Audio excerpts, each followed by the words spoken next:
రేవంత్ సర్కార్పై నిప్పులు చెరిగారు మాజీ మంత్రి హరీష్ రావు. కాంగ్రెస్ ప్రభుత్వం రైతులను మోసం చేస్తోందన్నారు. 48 గంటల్లో రైతుల ఖాతాల్లో డబ్బులు జమ చేస్తామని చెప్పి మోసం చేశారంటూ ఆరోపించారు. కాంగ్రెస్ ప్రభుత్వం వరంగల్ రైతు డిక్లరేషన్ హామీలన్నీ తుంగలో తొక్కిందన్నారు. మంత్రి ఉత్తమ్ కుమార్ రెడ్డి మాటలు ఉత్తమాటలే అంటూ విమర్శించారు. ఎదుర్కొంటున్న సమస్యలు ముఖ్యంగా ఈ ప్రభుత్వం గొప్పగా చెప్పుకుంటున్నటువంటి సన్నవడ్లకు బోనస్ విషయంలో ఈ ప్రభుత్వం రైతుల్ని దగా చేస్తా ఉంది.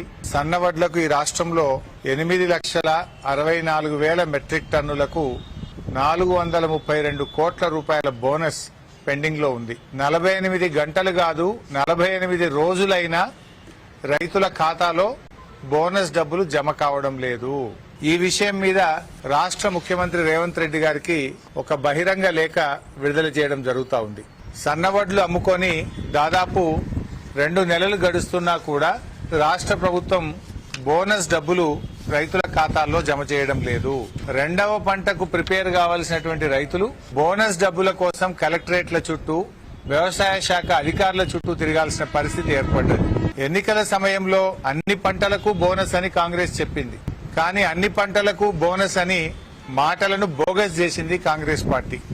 2 లక్షల రుణమాఫీ మోసం చేశారు. నిన్న రైతు భరోసా విషయంలో మోసం చేశారు.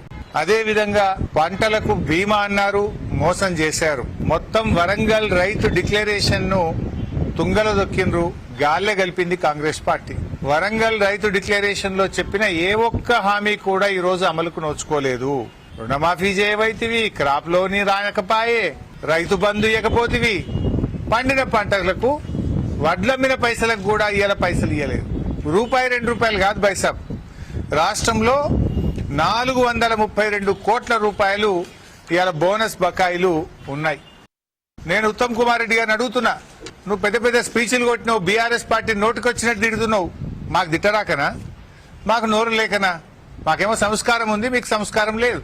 ఉత్తమ్ కుమార్ రెడ్డి మాటలు ఉత్తర కుమార ప్రగల్భాలైపోయినాయి. నువ్వు చెప్పలేదా 48 గంటల్లో పైసలు వేస్తా అని? మరి 48 రోజులైనా పైసలు బల్లే. క్షమాపణ చెప్పు. మిత్తితో పైసలు ఈ రైతులకు ఎందుకు ఉత్తమ మాటలు మాట్లాడతావు? చేతగాని మాటలు ఎందుకు మాట్లాడతావు? నేను టీవీలో చూస్తే ఉత్తమ్ కుమార్ రెడ్డి 48 గంటల పైసలన్నీ ఇచ్చేసినామని పాలాభిషేకాలు చేయమంటుండే. ఆయన ఎందుకు చేయాలని ఆయన పాలాభిషేకాలు? రుణమాఫీ ఎగ్గొట్టినందుకు, రైతు బంధు వేయనందుకు, సన్నవడ్లకు బోనస్ ఇయ్యనందుకు నీకు పాలాభిషేకాలు చేయాలనా? రాండి, రేపు ఊర్లలోకి వస్తే ఏం అభిషేకాలు చేయాలనో ప్రజలు చేసి చూపిస్తారు మీకు. నేను రేవంత్ రెడ్డి గారిని, తుమ్మల నాగేశ్వరరావు గారిని రైతుల పక్షాన్ని డిమాండ్ చేస్తున్నాను. రైతు ఎన్ని క్వింటాళ్ల కందులు పండిస్తే షరతులు లేకుండా, కోతలు లేకుండా రైతు పండించిన మొత్తం కందులను కొనుగోలు చేయడానికి వెంటనే ఆదేశాలు ఇవ్వాలని డిమాండ్ చేస్తున్నాను. మీదంతా కోతల సర్కార్.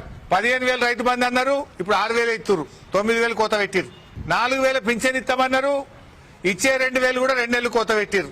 బతుకమ్మ చీరలు కోత పెట్టిర్రు. వానకాలం రైతు బంధు కోత పెట్టిండ్రు. అన్ని కోతలేమి. 2వ విడత గొర్రె పిల్లలకు కోత పెట్టిర్రు. మత్స్యకారులకు, గంగపుత్రులకు చేప పిల్లలు ఇవ్వకుండా కోత పెట్టిండ్రు. ఎన్నికల ముందు ఆ కోతలు, ఎన్నికలైనాక ఈ కోతలు. ఇలా గ్రామాల్లో ఏ 4 రైతులు కలిసినా మాట్లాడుకుంటారు, ఈ గవర్నమెంట్ మంచి లేదు, మోసం చేసింది, వచ్చే ఎన్నికల్లో గట్టిగా బుద్ధి చెప్పాలని ఇవాళ రైతులందరూ కూడా ఎదురు చూస్తున్నారు. నిజంగా చెప్పాలంటే కాంగ్రెస్ పార్టీ తాను తవ్వుకున్న గ్యారంటీల గోయిలో తానే సమాధి అవుతున్నది. ఇక్కడ గ్యారంటీల వైఫల్యం ఎక్కడెక్కడనో కాంగ్రెస్ ను గాయబ్ చేస్తున్నది. మహారాష్ట్రలో గాయబైంది, ఢిల్లీలో గాయబైంది, హర్యానాలో గాయబైంది. అంటే ఇప్పుడు ఎందుకు గాయబైంది? ఇక్కడ హామీలు అమలు చేయలేదు కనుక, ఇక్కడ ప్రజల్ని మోసం చేసింది కనుక తెలుసుకున్నారు, కాంగ్రెస్ పార్టీకి గుణపాఠం చెప్పింది. దేశమంతా మోదీ ప్రభుత్వం సంక్షేమంతో పాటు సంస్కరణలు, నీతివంతమైన పాలన అందిస్తోందని కేంద్ర మంత్రి కిషన్ రెడ్డి అన్నారు. ప్రధాని మోదీ నాయకత్వంలో ఎక్కడెక్కడ అయితే డబుల్ ఇంజిన్ ఉందో ఆ రాష్ట్రాలు అభివృద్ధి చెందుతున్నాయన్నారు. ఏపీ, యూపీ, బీహార్ లాంటి రాష్ట్రాల్లో డబుల్ ఇంజిన్ సర్కారు ఉండటంతో అక్కడ అభివృద్ధి జరుగుతోందన్నారు. తెలంగాణలో కూడా డబుల్ ఇంజిన్ సర్కారు రావాల్సిన అవసరం ఉందని, బీజేపీతోనే రాష్ట్రం అభివృద్ధి చెందుతుందని అన్నారు. గెలిచినప్పుడు ఏ రకమైనటువంటి సంతోషం కార్యకర్తలో ఉందో ఈరోజు ఢిల్లీలో కూడా అదే విధంగా ఉంది. ఎందుకంటే ప్రజలను విభజించి అనేక రకాలుగా మోసపూరితమైనటువంటి హామీలు ఇచ్చి మభ్యపెట్టి మరి రాజకీయాలను దిగదార్చి చివరకు లిక్కర్ కుంభకోణాన్ని కూడా పాల్పడినటువంటి ఢిల్లీ మాజీ ముఖ్యమంత్రి అయినటువంటి అరవింద్ కేజ్రీవాల్ ను ఢిల్లీ ప్రజలు ఓడించి అక్కడ పాతరేశారు. కాబట్టి ఈరోజు ప్రజలందరూ కులగణనలో జనాభా తగ్గించడం పైన బీసీలకు రేవంత్ రెడ్డి క్షమాపణ చెప్పాలని డిమాండ్ చేశారు కేటీఆర్.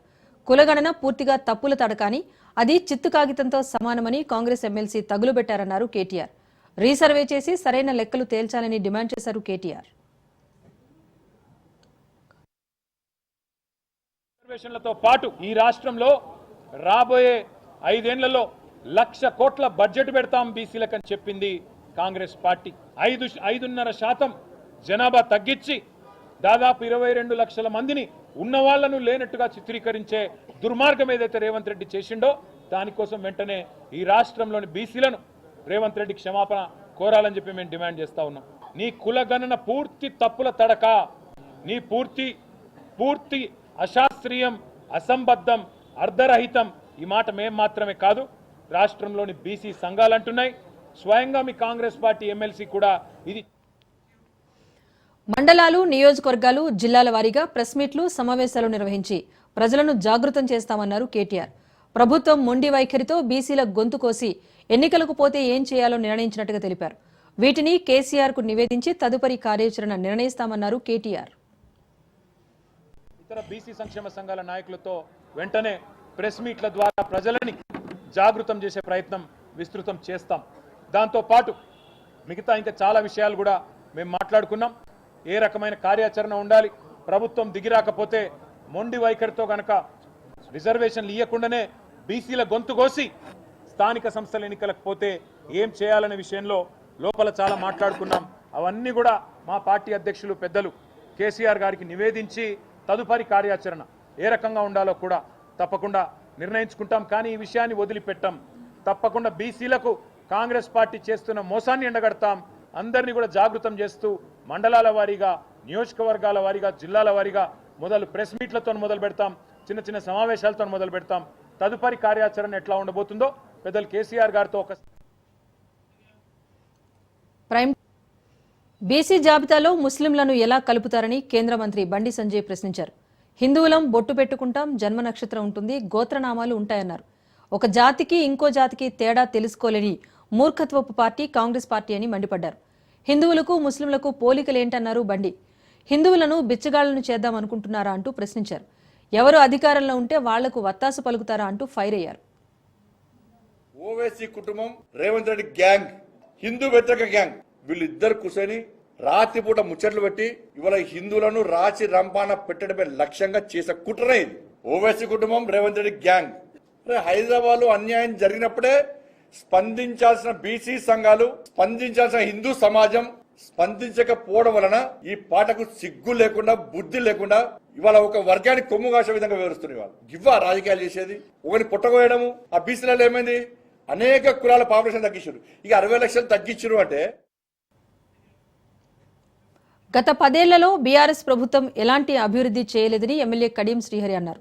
ఎమ్మెల్యే అనర్హత పిటిషన్ కోర్టు పరిధిలో ఉందని, దీనిపై వచ్చే తీర్పును తాను శిరసా వహిస్తా అన్నారు. ఉప ఎన్నిక వస్తే పారిపోనని, నిలబడి పోరాడతానన్నారు. ఫిరాయింపులపై మాట్లాడే హక్కు బీఆర్ఎస్ కు లేదని, ప్రజాస్వామ్యాన్ని భ్రష్టు పట్టించిందే బీఆర్ఎస్ అంటూ విమర్శించారు. ఎస్సీలకు జనాభా ప్రాతిపదికన 18% రిజర్వేషన్ ఇవ్వాలని కడియం డిమాండ్ చేశారు. బీఆర్ఎస్ తో స్నేహం చేయటమే ఢిల్లీలో ఆప్ ఓటమికి కారణమన్నారు. అనర్హత పిటిషన్ సుప్రీంకోర్టులో ఉంది. రేపు 10వ తారీఖు నాడు కూడా అది మళ్ళీ ఆర్గ్యుమెంట్స్ చూస్తున్నది. ఎవరైనా కోర్టు తీర్పుకు లోబడి ఉండవలసిందే. తప్పకుండా నా మటుకు నేను కోర్టు తీర్పును శిరసా వహిస్తాను. ఉప ఎన్నికలంటూ వస్తే తప్పకుండా ఆ ఉప ఎన్నికలను ఎదుర్కోవడానికి ఎప్పుడు సిద్ధంగానే ఉంటాను. మహబూబ్ నగర్ ఎంపీ డీకే అరుణ కాంగ్రెస్ పై తీవ్ర విమర్శలు గుప్పించారు. ఢిల్లీలో జరిగిన ఎన్నికల ఫలితాలపై డీకే అరుణ స్పందించారు. కాంగ్రెస్ కు మిగిలింది గాడిద గుడ్డే అన్నారు డీకే అరుణ. ఢిల్లీ ఎన్నికల్లో బీజేపీ విజయం చారిత్రాత్మకమని పేర్కొన్నారు. అభివృద్ధిని అటకెక్కించిన ఆప్ ప్రభుత్వాన్ని ప్రజలు పూర్తిగా తిరస్కరించారని, అదే సమయంలో కాంగ్రెస్ పరిస్థితి మరింత దారుణంగా మారింది అంటూ సెటైర్లు వేశారు. దేశవ్యాప్తంగా కాంగ్రెస్ పై ప్రజల్లో నమ్మకం కోల్పోయిందన్నారు. రాహుల్ గాంధీ ప్రతిపక్ష నేతగా పూర్తిగా విఫలమయ్యారంటూ డీకే అరుణ వ్యాఖ్యానించారు. వైనానికి ఏదైతే చీపురు గుర్తుతో ఆయన అధికారంలోకి వచ్చిండో అదే చీపురు గుర్తుతో మొత్తం ఢిల్లీలో కేజ్రీవాల్ ని ఊడ్చేసింది. ఒక్కొక్క రాష్ట్రంలో కాంగ్రెస్ పార్టీని ప్రజలు విశ్వసించడం లేదు అని చెప్పడానికి ఇంతకంటే గొప్ప సాక్ష్యం ఇంకా అవసరం లేదు. తీవ్రమైనటువంటి వ్యతిరేకతను ఎదుర్కొంటున్నటువంటి కాంగ్రెస్ ప్రభుత్వం మళ్ళీ ఒక ఆశ పెట్టి లోకల్ బాడీస్ లో గెలవాలనేటటువంటి తాపత్రయంతోనే వాళ్ళు ఎన్నికలకు పోతున్నారు. జయశంకర్ భూపాలపల్లి జిల్లాలో పవిత్ర పుణ్యక్షేత్రం కాళేశ్వరంలో 42 ఏళ్ల తర్వాత మహాఘట్టం మహాకుంభాభిషేకం ఆవిష్కృతమైంది. ఈ సందర్భంగా ఆలయాలను పూలతో సుందరంగా అలంకరించారు. ఆలయ అర్చకులు, ఋత్విక్కులు రుద్రహోమం, బలి ప్రదానం, మహాపూర్ణాహుతి పూజలు నిర్వహించారు. మహాకుంభాభిషేకం ముగింపు ఉత్సవాల్లో 3 మంత్రులు పాల్గొని పూజలు నిర్వహించారు. మంత్రులు శ్రీధర్ బాబు, కొండ సురేఖ, పొన్నం ప్రభాకర్కు ఆలయం రాజగోపురం వద్ద ఆలయ అర్చకులు, అధికారులు పూర్ణ కుంభంతో స్వాగతం పలికి ఆహ్వానించారు. ఈ సందర్భంగా వారు మహాపూర్ణాహుతి కార్యక్రమంలో పాల్గొని పూజలు చేశారు. ఈ కుంభాభిషేక మహోత్సవాల్లో సుదూర ప్రాంతాల నుంచే కాకుండా పొరుగున ఉన్న మహారాష్ట్ర, ఛత్తీస్గఢ్ రాష్ట్రాల నుంచి కూడా భక్తులు అధిక సంఖ్యలో తరలివచ్చి పూజలు చేసి స్వామివారిని దర్శించుకున్నారు. అంతకుముందు త్రివేణి సంగమ గోదావరి నదిలో పుణ్యస్నానాలు చేశారు.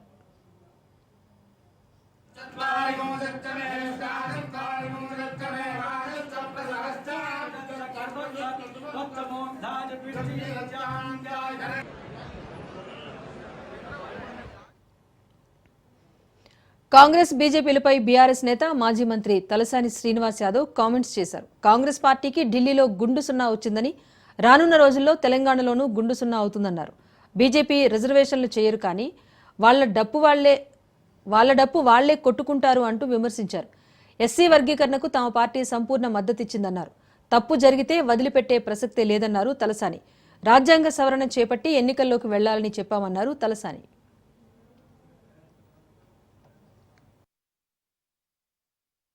అంటే 2014 లెక్కల ప్రకారం ఒకటేసారి 7% ఎట్లా పెరుగుతారు? ఓకే, పెరిగింది అనుకుందాం. మరి 7% పెరుగుతారు, వాళ్ళే పెరుగుతారా?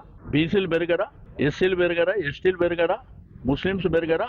అంటే అదర్ కమ్యూనిటీస్ ఏం పెరగరు. కాబట్టి నేను ప్రభుత్వానికి మొన్ననే అసెంబ్లీలో చెప్పినా, మళ్ళీ ఒకసారి రీసర్వే చేయండి. చాలా అనుమానాలు ఉన్నాయి, అందరు ఇబ్బంది పడుతుండ్రు, ఈ లెక్క ప్రాపర్ గా లేదని చెప్పి. వాళ్ళు ఏం చెప్తుండ్రు?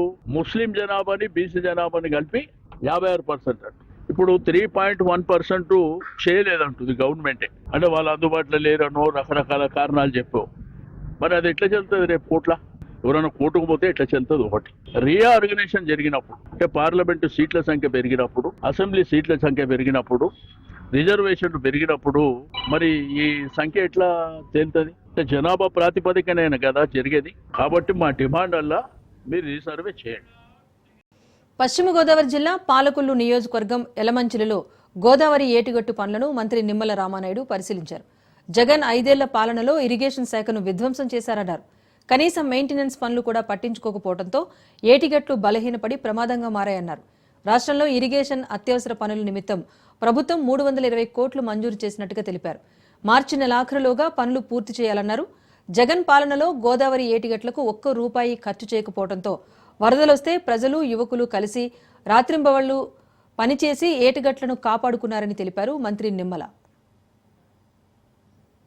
2019 ఆ రోజు తెలుగుదేశం ప్రభుత్వం హయాంలో మన పాలకొల్లు నియోజకవర్గం ఎలమంచిలి బూరుగుపల్లి దగ్గర ఏటుగట్టు కూడా ఏదైతే బ్రీచెస్ పడి దగ్గర ఒక 10-12 మండలాలు ముంపుకు గురయ్యేటువంటి పరిస్థితి ఉంటే, ఆ రోజు కూడా మరి దగ్గర 6 కోట్ల రూపాయలు నిధులు మంజూరు చేసి ఆ బూరుగుపల్లి గ్రామం దగ్గర గ్రోయిన్స్ కట్టడం ద్వారా ఆ రోజు మనం గండ్లని పడకుండా నిలపగలిగాం.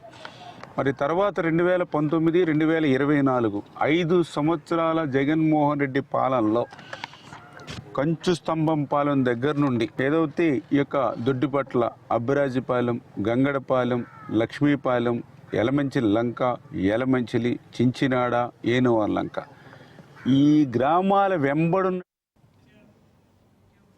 గత ప్రభుత్వం ఒక్క ఉద్యోగ నోటిఫికేషన్ కూడా ఇవ్వలేదన్నారు మంత్రి కందుల దుర్గేష్. కూటమి ప్రభుత్వం అధికారంలోకి వచ్చిన తర్వాత డిఎస్సీ నోటిఫికేషన్ ఇచ్చిందని చెప్పారు. ఏలూరు జిల్లాలో పర్యటించిన మంత్రి ఎమ్మెల్సీ ఎన్నికలను ప్రభుత్వం ప్రతిష్టాత్మకంగా తీసుకుందన్నారు. 20 లక్షల ఉద్యోగాలే తమ ప్రభుత్వ ప్రధాన లక్ష్యమన్నారు మంత్రి కందుల.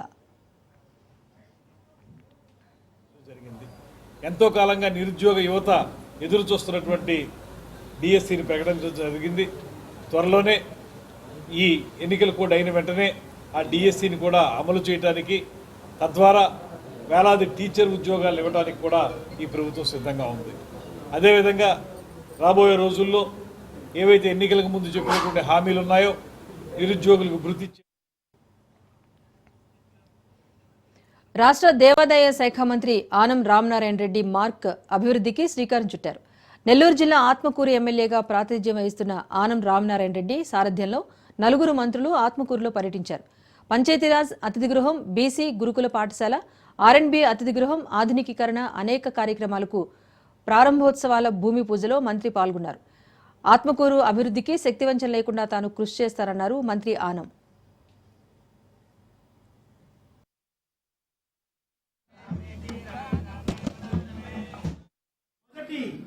విడత కార్యక్రమంలో వెంటనే ఆ 2 రిజర్వాయర్లు చేయండి, తర్వాత మిగిలినవి ఒకటి చేయండి అని సోమశిల హై లెవెల్ కెనాల్ పనులు ప్రారంభించమని స్పాట్లో ఆదేశాలు ఇచ్చినటువంటి ముఖ్యమంత్రి ఈరోజు చంద్రబాబు.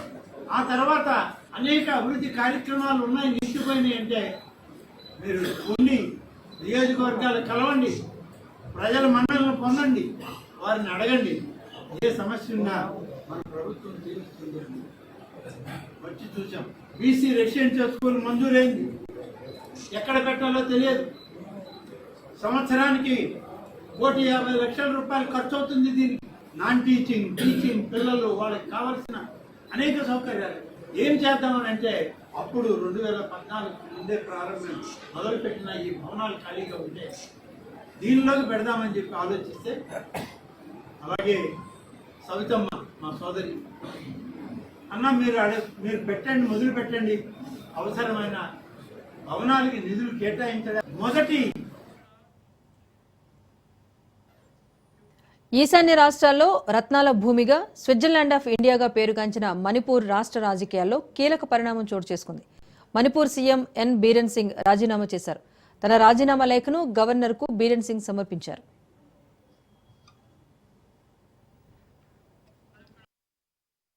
మణిపూర్ అల్లర్లు, 2 జాతుల మధ్య రేగిన వైరం ఎంతటి హింసకు దారితీసిందో అంతా చూసాం. ఇప్పటికీ ఇదే విషయంలో మణిపూర్ రగులుతూనే ఉంది. ఈ హింసకు మూల కారణమైన కుకీ, మైతేయ తెగల మధ్య వైరం ఇప్పుడు యావత్ ప్రపంచం దృష్టి నిలిపేలా చేసింది. అయితే ఈ అల్లర్ల వెనుక సీఎం బీరెన్ సింగ్ ఉన్నారనే ఆరోపణలు వెలుగులోకి వచ్చాయి. ఈ తరుణంలోనే ఇటీవల బీరెన్ సింగ్ రాజ్నాథ్ సింగ్తో భేటీ అయ్యారు. భేటీ అనంతరం కొద్దిసేపటి క్రితం బీరెన్ సింగ్ తన సీఎం పదవికి రాజీనామా చేశారు.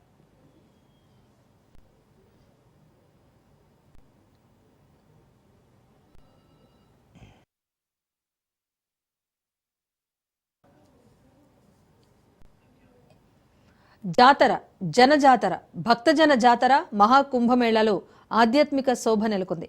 పుణ్యస్నానాలు ఆచరించేందుకు భక్తులు తండోపతండాలుగా తరలి వస్తున్నారు. ప్రయాగ్రాజ్కు రాజ్ న్యూస్ బృందం కూడా వెళ్ళింది. భక్తులతో మమేకమైంది. అక్కడి ఏర్పాట్లను, మహాకుంభ్ దృశ్యాలను మీ ముందుకు తీసుకొచ్చింది.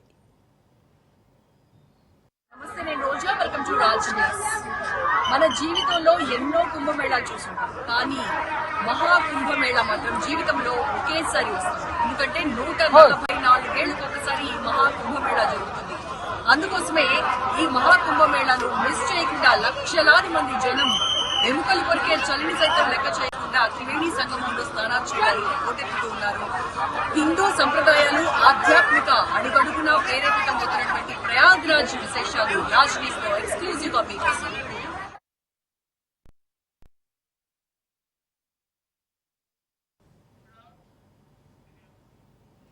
బెంగళూరు మెట్రో రైల్ ఛార్జీలను ఏకంగా 50% పెంచేశారు. అంతేకాకుండా ఓలా, ఉబర్ తరహాలో పీక్, నాన్ పీక్ అవర్స్ లో కూడా వేర్వేరు ఛార్జీలను విధిస్తున్నట్లు Bengaluru metro rail corporation limited BMRCL ప్రకటించింది.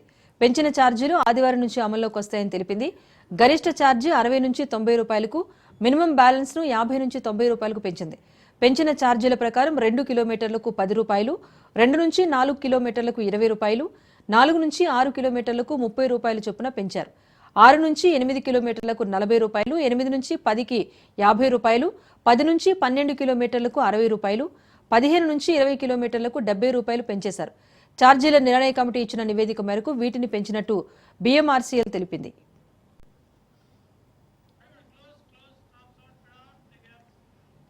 ఇది ప్రైమ్ న్యూస్ అప్డేట్.